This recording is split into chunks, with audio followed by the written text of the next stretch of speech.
अस्सलामु अलैकुम वरहमतुल्लाहि वबरकातुहू। मुहतरम सामईन व नाज़रीन, IIH Kandivali Islamic information house के चैनल के ज़रिए जुमा के खुतबात, उलमा के बयानात, दुरूस और हम्दोनात पेश किए जाते हैं। लिहाजा आप इस चैनल से जुड़िए और इस चैनल को सब्सक्राइब करना हरगिज़ ना भूलें ताकि आप तक हमारी पेश करदा दीनी व दुनियावी खिदमात मुसलसल पहुँचते रहें।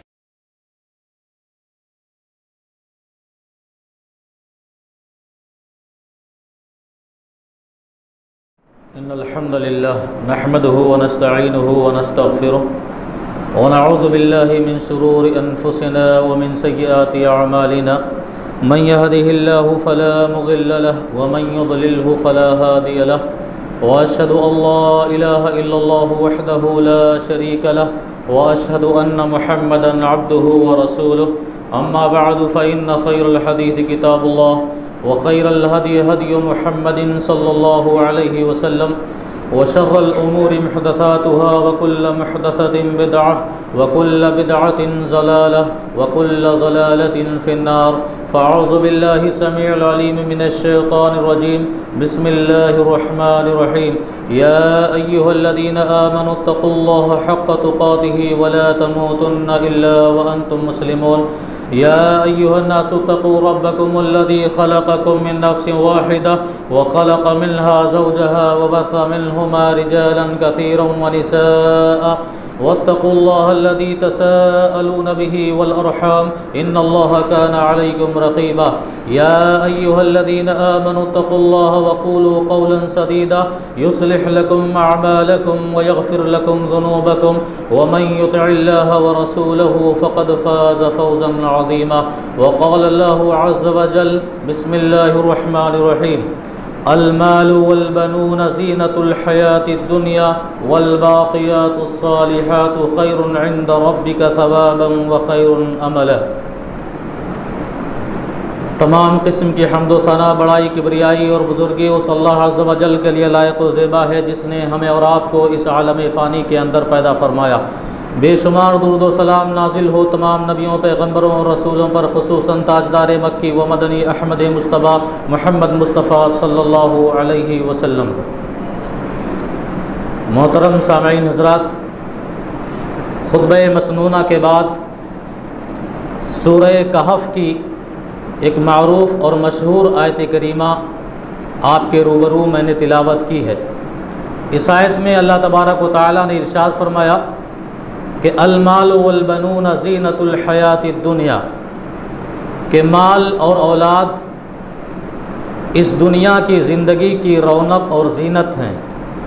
वल बाक़ियातुस सालिहातु खैरुन इंद रब्बिका सवाबन व खैरुन अमला, और बाकी रहने वाली नेकियां अजर व सवाब के एतबार से भी और मुस्तक़बिल और आने वाली ज़िंदगी की उम्मीदों के एतबार से भी बेहतर हैं। हज़रात, इस आयत में अल्लाह तबारक व तआला ने दो अज़ीम नेमतों का तज़किरा किया है, दो नेमतों को बयान किया है। एक नेमत का ताल्लुक़ इस दुनिया की ज़िंदगी से है और दूसरी नेमत का ताल्लुक़ आखिरत की ज़िंदगी से है। इस दुनिया की नेमत माल और औलाद, जिसे इंसान इस दुनिया का ज़ख़ीरा और सामान समझता है, और आखिरत की नेमत अलबाक़ियातुस सालिहात, नेकियां हैं, भलाइयाँ हैं और वो अच्छे काम हैं जो हम और आप इस दुनिया में आखिरत के लिए करते हैं। गौर करने की बात यह है और सोचने की बात यह है कि अल्लाह रब्बुल इज़्ज़त ने नेकियों को, भलाइयों को और खैर के कामों को जो हम इस दुनिया में आखिरत के लिए करते हैं, उसे इस आयत में अलबाक़ियातुस सालिहात कहा है, यानी बाकी रहने वाली नेकियां और बाकी रहने वाले काम और बाकी रहने वाले आमाल। तो ये बात वाज़ेह है कि इस दुनिया के अंदर खा माल हो, औलाद हो, बंगले हो, गाड़ियां हो, सोने हो, हीरे हो, जवाहरात हो, यानी दुनिया की तमाम अशिया और दुनिया की तमाम चीज़ें एक ना एक दिन यकीनी तौर पर फ़ना हो जाएंगी, यकीनी तौर पर ये ख़त्म हो जाएंगी। और बाकी रहने वाली वो नेकियां हैं जो हम और आप आखिरत के लिए अंजाम देते हैं। इसीलिए अल्लाह रब्बुल इज़्ज़त ने इसे अल-बाक़ियातुस सालिहात कहा। और आप याद रखें कि मोमिन जो मुसलमान होता है वो नेकियों का बड़ा हरीस होता है, नेकियों का बड़ा लालची, और उसके अंदर नेक काम करने की बिल्कुल एक ऐसे ही तड़प होती है जैसे एक काफिर को इस दुनिया की दौलत हासिल करने में तड़प होती है। काफिर है, उसे माल मिल जाए, उसे दौलत मिल जाए, उसे बंगला मिल जाए, उसे ओहदा मिल जाए, उसे मनसब मिल जाए, उसे जिम्मेदारी मिल जाए, तो वो अपने आप को कामयाब इंसान समझता है। लेकिन जो सच्चा मोमिन होता है, जो सच्चा मुसलमान होता है, वो सिर्फ माल को हासिल कर लेने में अपने आप को कामयाब नहीं समझता, वो बंगला बना लेने में सिर्फ अपने आप को कामयाब नहीं समझता, वो गाड़ियां खरीद लेने में अपने आप को सिर्फ कामयाब नहीं समझता, बल्कि एक मोमिन अपने आप को कामयाब उस वक्त समझता है जब उसकी कमाई हुई दौलत अल्लाह की राह में खर्च हो रही है, या अल्लाह ने उसे ये तौफीक दी हो कि दुनिया में जो उसने दौलत कमाई है उस दौलत को वो अल्लाह की राह में बेपनाह खर्च कर रहा हो और अल्लाह की राह में दे रहा हो। ये मोमिन की एक तड़प होती है, और मोमिन और काफिर में एक ये फ़र्क होता है। और कुरान मजीद के अंदर इस दुनिया में पाए जाने वाले लोगों की 3 किस्मों को बयान किया है। 3 ऐसे लोग हैं जो आमाल के एतबार से और नेकियों के सिलसिले में मौजूद हैं और पाए जाते हैं। सूरह फातिर में अल्लाह रब्बुल इज़्ज़त ने इरशाद फरमाया, सुम्मा औरसनल किताब अल्लज़ीना इस्तफ़ैना मिन इबादिना फ़मिनहुम ज़ालिमुन लिनफ़्सिहि व मिनहुम मुक़्तसिद व मिनहुम साबिक़ुन बिल ख़ैराति बिइज़्निल्लाह। अल्लाह ने फरमाया कि इस दुनिया में इस उम्मत पर हमने कुरान मजीद को नाजिल फरमाया। मुहम्मदुर रसूलुल्लाह सल्लल्लाहु अलैहि वसल्लम जैसे अजीम पैगंबर के वसीले से, वास्ते से हमने इस उम्मत को एक अजीम और मुक़द्दस किताब दी, और वो कुरान मजीद है। कुरान मजीद को पाने के बाद ये उम्मत 3 रास्तों पर चली गई, 3 रास्तों पे चली गई और 3 हिस्सों में वो बट गई। वो 3 हिस्से कौन हैं? फ़मिनहुम ज़ालिमुन लिनफ़्सिहि। इस दुनिया में, इस उम्मत में आमाल के सिलसिले में, नेकियों के सिलसिले में पहले हिस्से के वो लोग हैं और पहली किस्म के वो लोग हैं, पहली तरह के वो लोग हैं कि जो अपने नफ्सों पर जुल्म करते हैं, अपनी जानों पर जुल्म करते हैं। और वो जुल्म इस तरह करते हैं कि अल्लाह ने इन पर जो चीज़ें फ़र्ज़ की हैं, जो अहकाम और पाबंदियाँ इन पर लाजिम की हैं, जो इबादतें इनके लिए ज़रूरी करार दी हैं, ये इन फ़राइज़ और वाजिबात को सही तौर से अदा नहीं करते। और सुन्नतों की बात रही, नवाफिल की बात रही, तो इनकी ज़िंदगी से तो बहुत ही दूर है, इनकी ज़िंदगी में नामो निशान तक नहीं है सुनन और नवाफिल की। लेकिन ये फ़राइज़ और वाजिबात भी सही तौर से अदा नहीं करते। ये वो लोग हैं जो अपने नफ्सों पर जुल्म करते हैं। वमिनहुम मुक़्तसिद, और दूसरे हिस्से के वो लोग हैं, दूसरी किस्म के वो लोग हैं जो मियाना रवि इख्तियार करते हैं, दरमियानी रास्ता इख्तियार करते हैं। यानी कि वो फ़राइज़ और वाजिबात, अल्लाह ने जिन इबादतों को इन पर फ़र्ज़ करार दिया है, जिन अहकाम व पाबंदी को इनके ऊपर लाजिम और ज़रूरी करार दिया, ये कमा हक़्क़हु, बिल्कुल उसी तरह जैसा कि अल्लाह ने इन्हें हुक्म दिया है, ये वाजिबात फ़राइज़ को अदा करते हैं। लेकिन सुनन और नवाफिल के अंदर ये हिस्सेदारी कम लेते हैं, यानी सुन्नतों और नवाफिल का एहतमाम ये बहुत कम करते हैं। वमिनहुम साबिक़ुन बिल खैरात बिइज़्निल्लाह। और तीसरे किस्म के वो लोग हैं, तीसरे हिस्से के वो लोग हैं जो हर नेकी के काम में, हर भलाई के काम में, हर अच्छे काम में वो बढ़ चढ़ कर हिस्सा लेते हैं और वो एक दूसरे से सबकत ले जाने की कोशिश करते हैं। यानी आप जब देखें कि आपके सामने कोई ऐसा इंसान है जो वो हर नेकी में आगे बढ़कर हिस्सा ले रहा है, हर अच्छे काम में वो आगे दौड़ रहा है, तो आप समझ जाइए वो फ़राइज़ भी अदा करता है, वाजिबात भी अदा कर रहा है, सुनन और नवाफिल का भी एहतमाम कर रहा है, और फिर नेकियों के हर मामले में वो आगे बढ़ चढ़ कर हिस्सा ले रहा है, सबसे आगे आपको नजर आ रहा है। तो आप समझ जाइए ज़ालिका हुवल फज़लुल कबीर, ये अल्लाह का सबसे बड़ा फजल और सबसे बड़ा करम है। वो अल्लाह के फजल और अल्लाह के करम का नतीजा है कि वो साबिक़ुन बिल खैरात के किस्म के लोगों में है, वो बढ़ चढ़ कर हिस्सा ले रहा है। और नेकियां एक मोमिन के अंदर कैसे तड़प होती हैं, नेकी क्या है और बुराई क्या है। सही मुस्लिम की रवायत है, हज़रत नवास बिन समान साहबी रसूल रज़ियल्लाहु ताला अन्हु रवायत करते हैं कि प्यारे नबी सल्लल्लाहु अलैहि वसल्लम से सवाल किया गया कि अल्लाह के रसूल नेकी किसे कहते हैं और बुराई किसे कहते हैं। नेकी का तारुफ क्या है, इंट्रोडक्शन क्या है, और बुराई का तारुफ क्या है।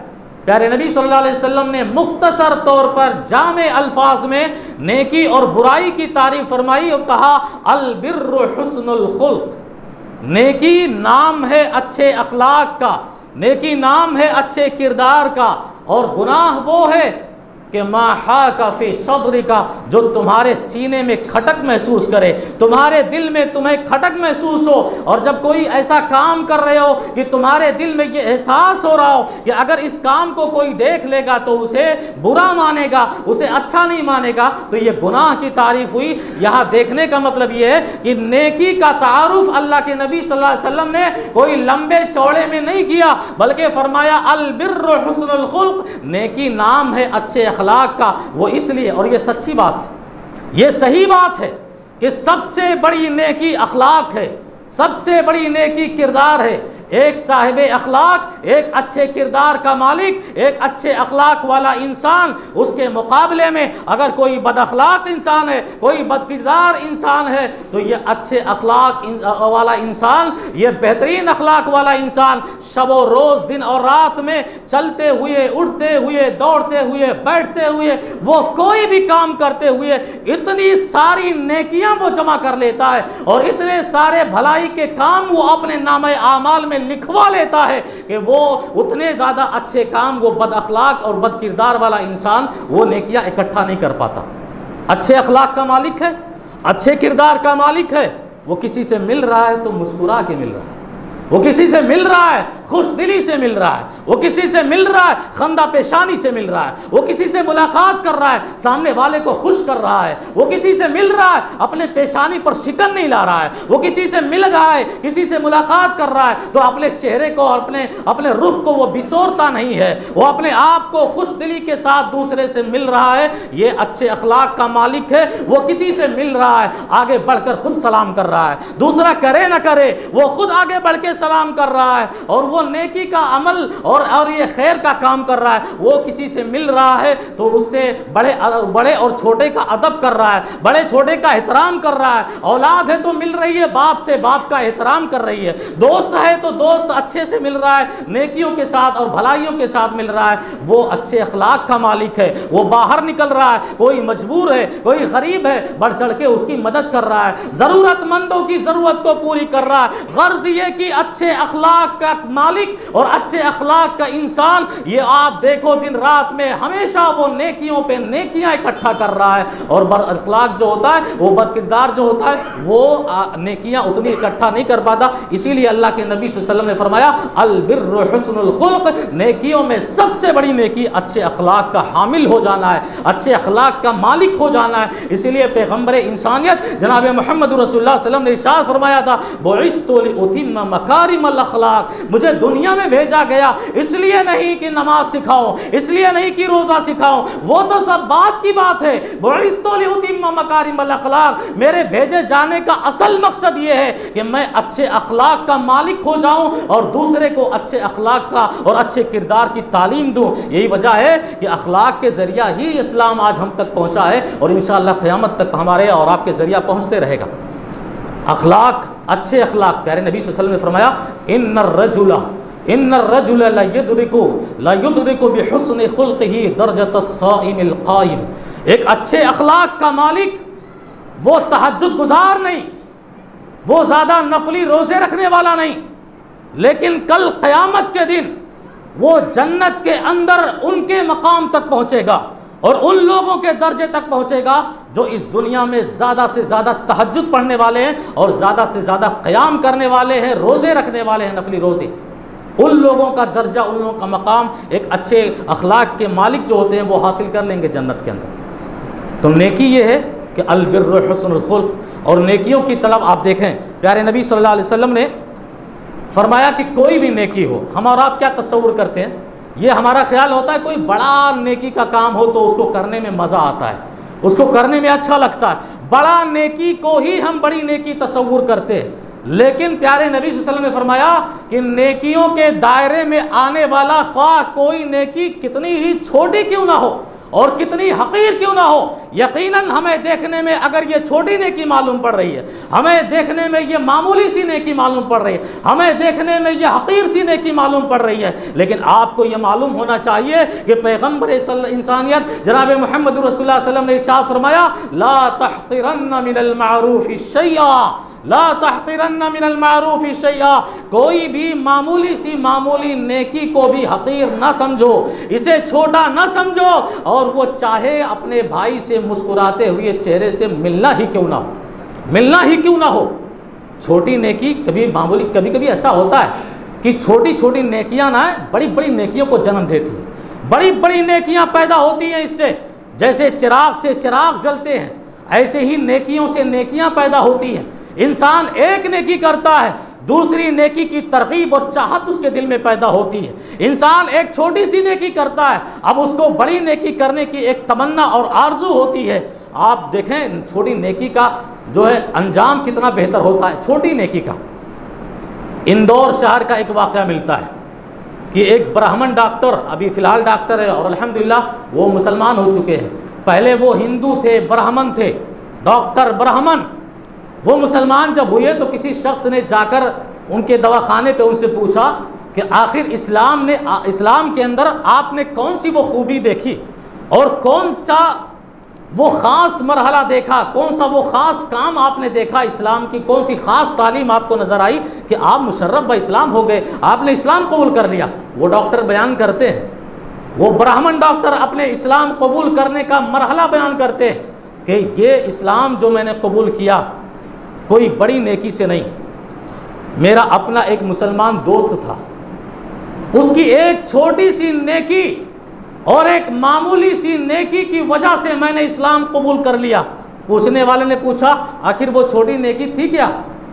कहा एक दिन मैं बाइक पर अपने मुसलमान दोस्त के साथ सफ़र कर रहा था, टू व्हीलर है, मोटरसाइकिल पर मैं सफ़र कर रहा था और मैं बाइक चला रहा था, मेरे पीछे मेरा मुसलमान दोस्त और साथी बैठा हुआ था। होता है, दोस्ती होती है, मुलाकात होती है, ताल्लुकात होते हैं, और इस्लाम ने इससे मना भी नहीं किया। इस्लाम की तालीमात को उन तक पहुँचाने का एक सबसे बड़ा ज़रिया है कि ताल्लुकात ख़त्म न करो और इतनी गहरी दोस्ती भी ना रखो कि वो तुम्हारे इस्लाम को और तुम्हें नुकसान पहुँचा दे।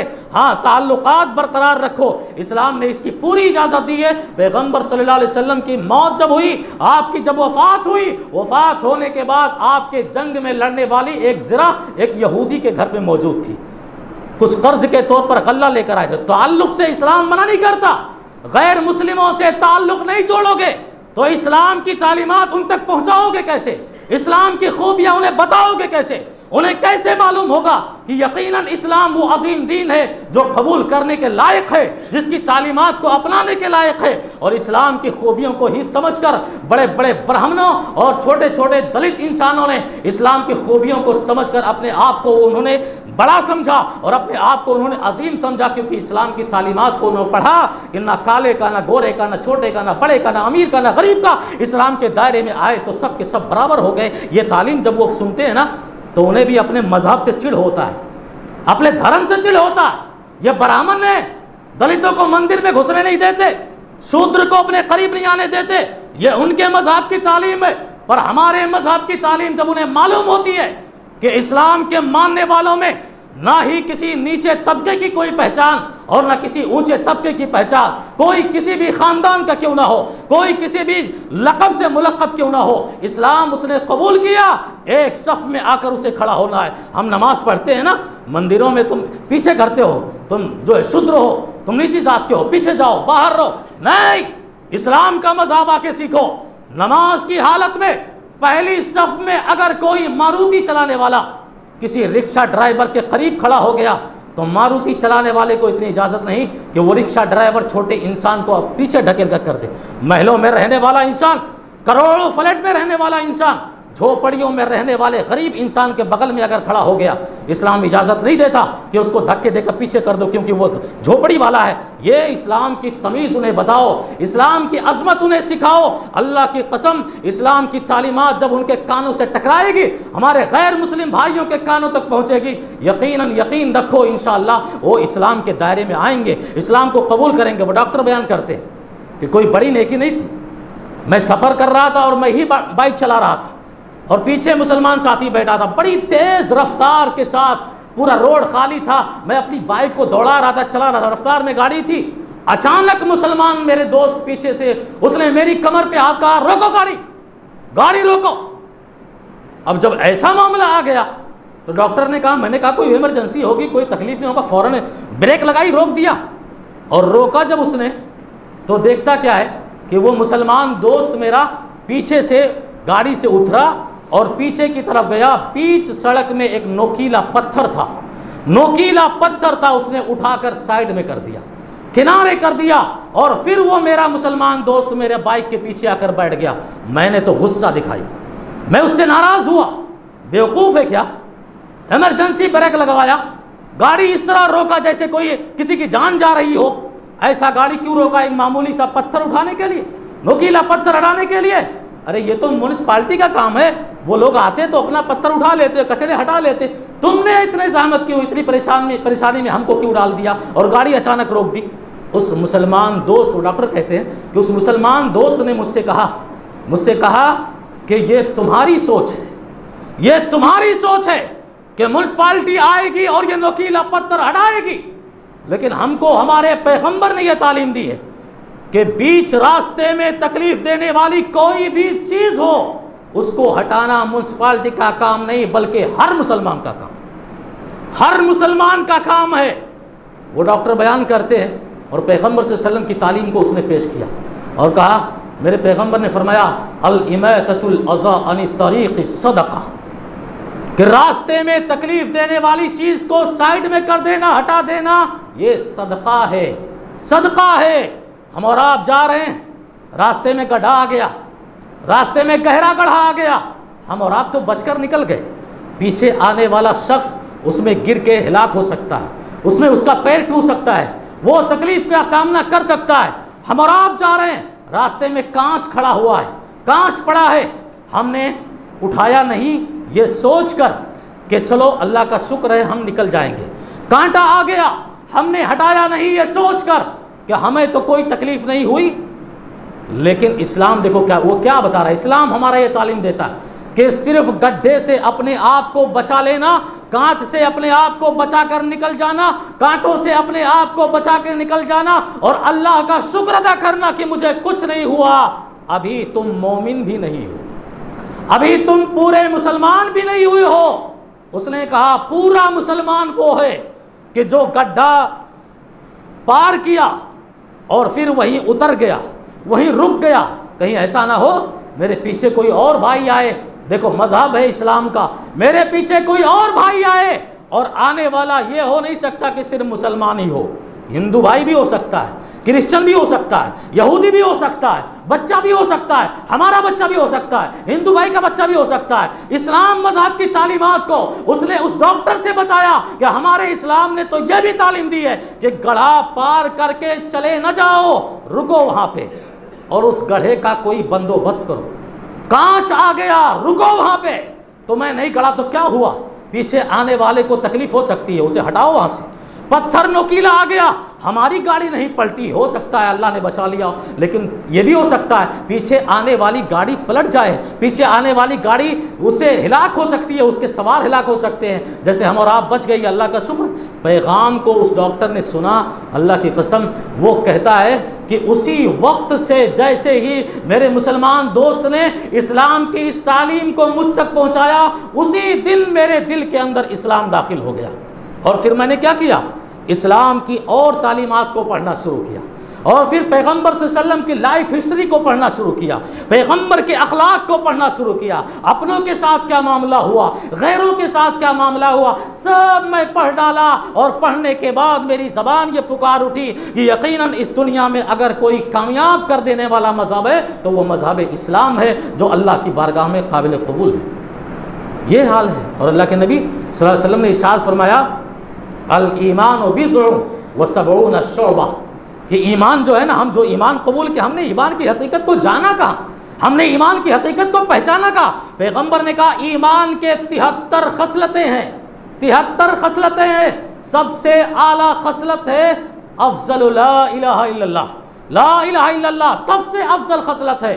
वो अदनाहा इमाततुल अज़ा अनी तरीक़, और ईमान का सबसे निचली खसलत और सबसे कमतर खसलत ये है रास्ते से तकलीफ दे चीज़ को हटा देना ताकि दूसरा कोई तकलीफ ना हो। अंदाज़ा करो कि इस ईमान के 73 खसलतें, आला खसलत ला इलाहा इल्लल्लाह और सबसे कमतर खसलत पत्थर और नुकीले चीज़ को हटा देना। अब ज़रा सोचो, जब कमतर और सबसे हकीर नेकी पर अमल करने का ये अंजाम हुआ कि एक डॉक्टर ब्राह्मण ने इस्लाम को कबूल कर लिया, तो ईमान की और खसलतों को जब हम अपनाएंगे तो आप देखें कि गैर मुस्लिमों पर, यहूदियों नसरानियों पर हमारा कैसा छाप पड़ता है और हमारे इस्लाम की तालीमात का कैसा इफेक्ट और असर पड़ता है। ये है नेकी, ये है अच्छाइयाँ। और आप देखो हम जो नेकियां करते हैं ना, ये नेकियां ऐसी एक खूबी ये भी है नेकियों की कि ये इंसान के मरने के बाद भी उसको जिंदा रखती है। आप देखो नेकियां इंसान के मरने के बाद भी उसको इस दुनिया में जिंदा रखती है। वो जो नेकियां करके गया है इस दुनिया के अंदर, उस नेकियों के साथ वो इस दुनिया में जिंदा होता है। और नेकियां कैसे जिंदा, क्या मतलब है नेकियां जिंदा रखती हैं इंसान को? कब्र में है, आलमे बरज़ख में है, दूसरी दुनिया में जा चुका, ये दुनिया छोड़ चुका, उसके बावजूद आज भी वो इस दुनिया में जिंदा है। कैसे? उसकी नेकियां जिंदा हैं।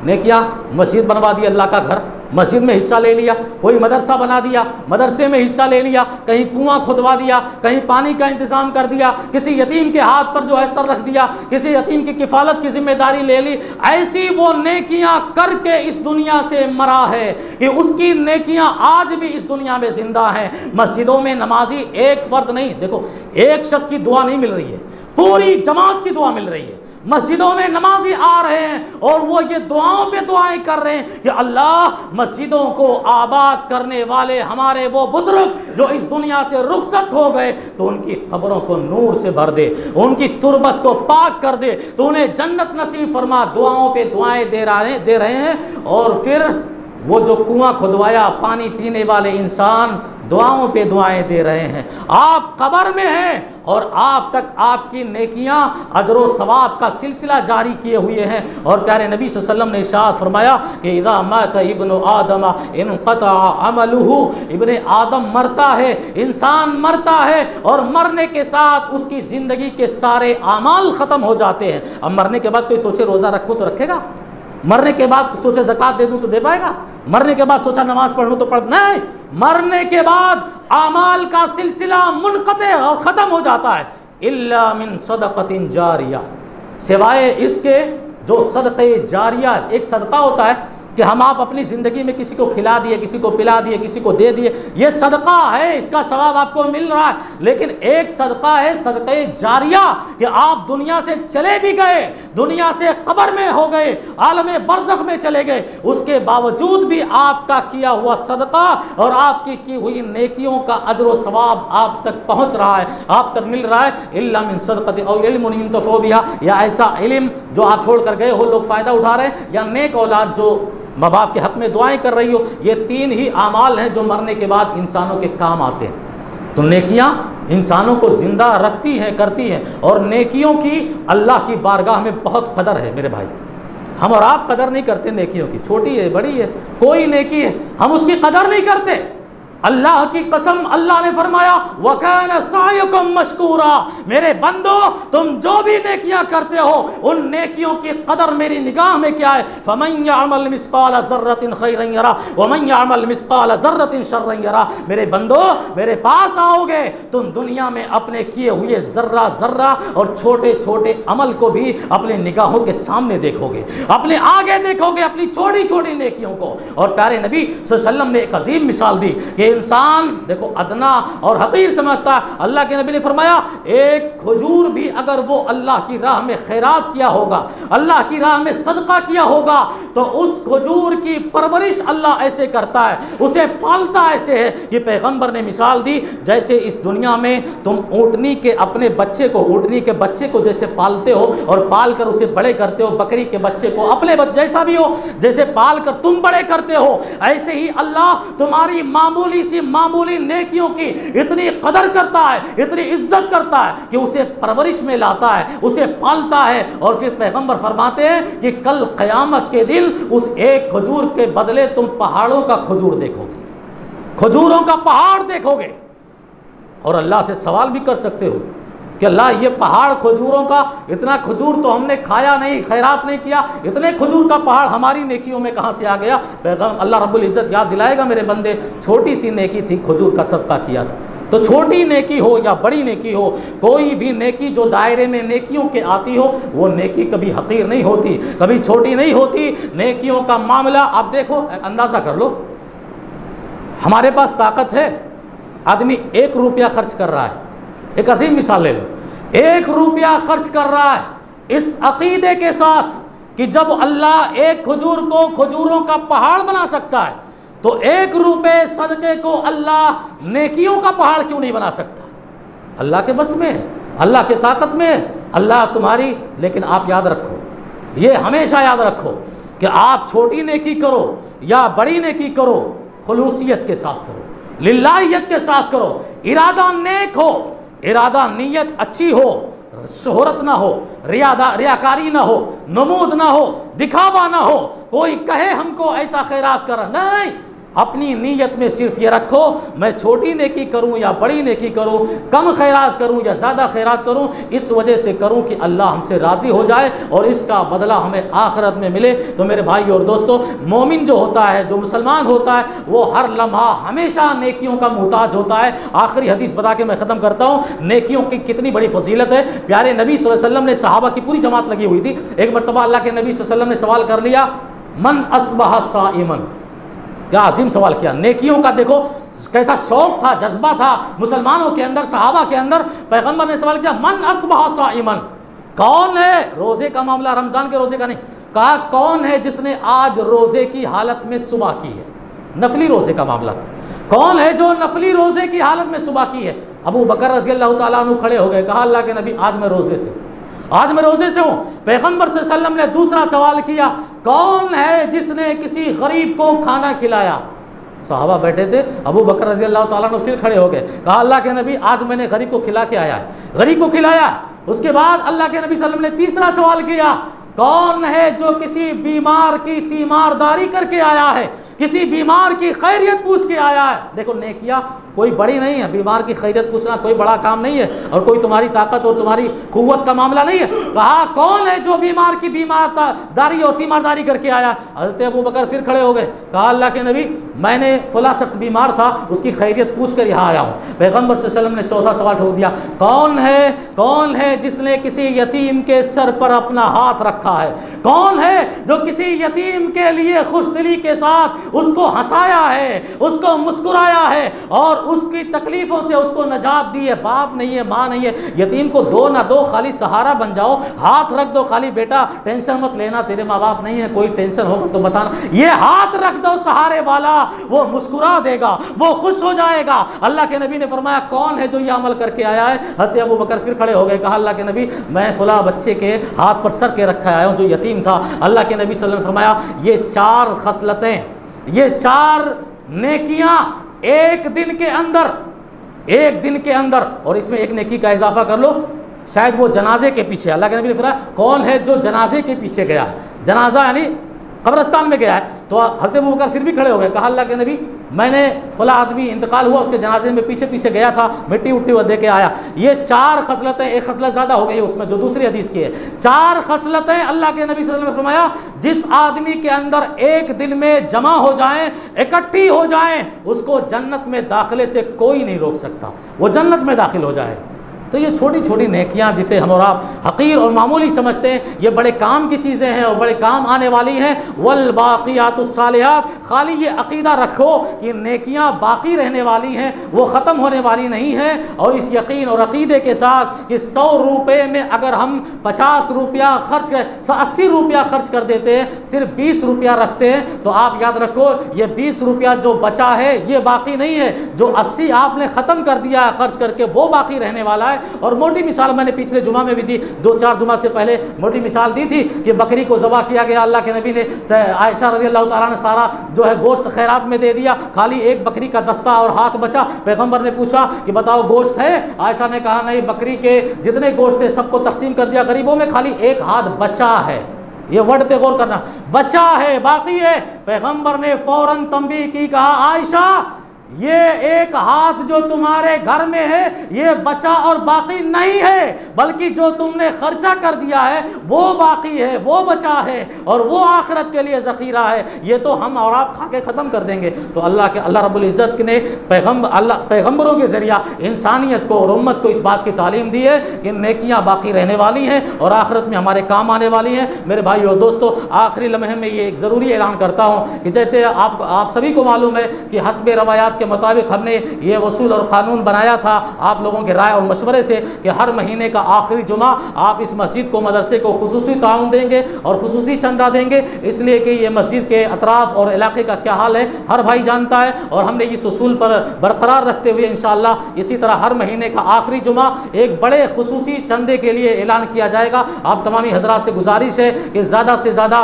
मस्जिदें बंद और मदरसे बंद होने के नाते यकीनन अखराजात में परेशानियाँ आती हैं हर किसी को, तो ये उसूल पर हम कायम रखते हुए आज ऐलान कर रहे हैं कि अल्लाह तबारक व तआला हमें और आपको इस बात की तौफीक दे कि ज़्यादा से ज़्यादा सदका और खैरात में बढ़ चढ़ कर हिस्सा ले। हमारे भाई, हमारे बच्चे जो है गेट पर खड़े होंगे, आप तमामी हज़ार ज़्यादा से ज़्यादा ताउन करें। अल्लाह हमें इस बात की तौफीक अता फरमाए। व आखिरु दावाना अल्हम्दुलिल्लाहि रब्बिल आलमीन, व आखिरु दावाना अल्हम्दुलिल्लाहि रब्बिल आलमीन। बारकल्लाहु लना व लकुम फ़िल क़ुरआन व नफ़अनी बिल आयाति व ज़िक्रिल हकीम इन्नहु तआला जवादुन करीमुन मलिकुन बर्रुर रऊफ़ुर रहीम।